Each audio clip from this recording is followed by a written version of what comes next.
চাল ডাল থেকে শুরু করে ঘরের প্রয়োজনীয় জিনিস সবকিছুই পানিতে ভেসে যাচ্ছে। কেউ সন্তানকে কোলে নিয়ে নিরাপদ জায়গা খুঁজছেন, আবার কেউ নৌকার অপেক্ষায় ঘন্টার পর ঘন্টা দাঁড়িয়ে আছেন।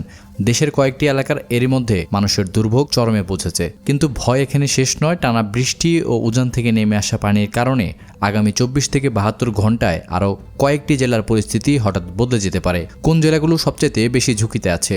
আসসালামু আলাইকুম, আপনারা দেখছেন বাংলা কারেন্ট নিউজ। দেশজুড়ে টানা বৃষ্টি এবং ভারতের উজান থেকে নেমে আসা পাহাড়ি ঢলের কারণে আবারও বন্যার আশঙ্কা তৈরি হয়েছে। বিশেষ করে উত্তর পূর্ব, পূর্ব দক্ষিণ এবং উত্তরাঞ্চলের বেশ কয়েকটি জেলার মানুষকে সতর্ক থাকতে বলা হয়েছে। মৌলভীবাজারে অব্যাহত বৃষ্টির পাশাপাশি উজান থেকে নেমে আসা পাহাড়ি ঢলে কুশিয়ারা, মনু, ধলাই ও জুরি নদীর পানি দ্রুত বাড়ছে। এখন পর্যন্ত এসব নদীর পানি বিপদসীমার নিচ দিয়ে প্রবাহিত হলেও বৃষ্টি অব্যাহত থাকলে পরিস্থিতি খুব অল্প সময়ের মধ্যেই বদলে যেতে পারে বলে আশঙ্কা করছেন সংশ্লিষ্টরা। অন্যদিকে বঙ্গোপসাগরে সৃষ্ট নিম্নচাপের প্রভাবে কয়েকদিন ধরে দেশের বিভিন্ন অঞ্চলে ভারী থেকে অতি ভারী বৃষ্টি হচ্ছে। কোথাও কোথাও 24 ঘন্টায় বৃষ্টিপাতের পরিমাণ 200 মিলিমিটারের বেশি রেকর্ড করা হয়েছে। সবচেয়ে বেশি বৃষ্টি হয়েছে চট্টগ্রামে, সেখানে মাত্র 24 ঘন্টায় 394 মিলিমিটার বৃষ্টিপাত রেকর্ড করা হয়েছে। বন্যা পূর্বাভাস ও সতর্কীকরণ কেন্দ্র জানিয়েছে, আগামী 24 থেকে 72 ঘন্টায় ভারী বৃষ্টির কারণে দেশের কয়েকটি গুরুত্বপূর্ণ নদ নদীর পানি দ্রুত বৃদ্ধি পেতে পারে। এতে সিলেট, সুনামগঞ্জ, মৌলভীবাজার, হবিগঞ্জ, নেত্রকোনা, শেরপুর, ময়মনসিংহ, চট্টগ্রাম, ফেনী, কক্সবাজার, খাগড়াছড়ি, বান্দরবান, নীলফামারী, লালমনিরহাট ও কুড়িগ্রামের কিছু এলাকায় নদীর পানি বিপদসীমার অতিক্রম করে স্বল্পমেয়াদী বন্যা দেখা দেওয়ার আশঙ্কা তৈরি হয়েছে।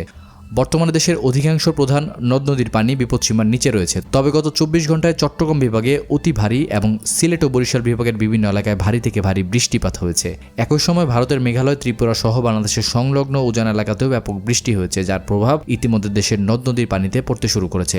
পূর্বাভাস অনুযায়ী আগামী কয়েকদিন চট্টগ্রাম, সিলেট, ময়মনসিংহ ও রংপুর বিভাগ এবং সংলগ্ন ভারতীয় উজান এলাকায় ভারী থেকে অতি ভারী বৃষ্টি অব্যাহত থাকতে পারে। বিশেষ করে আগামী 24 থেকে 48 ঘন্টার মধ্যে তিস্তা নদীর পানি বিপদসীমার অতিক্রম করার আশঙ্কা রয়েছে।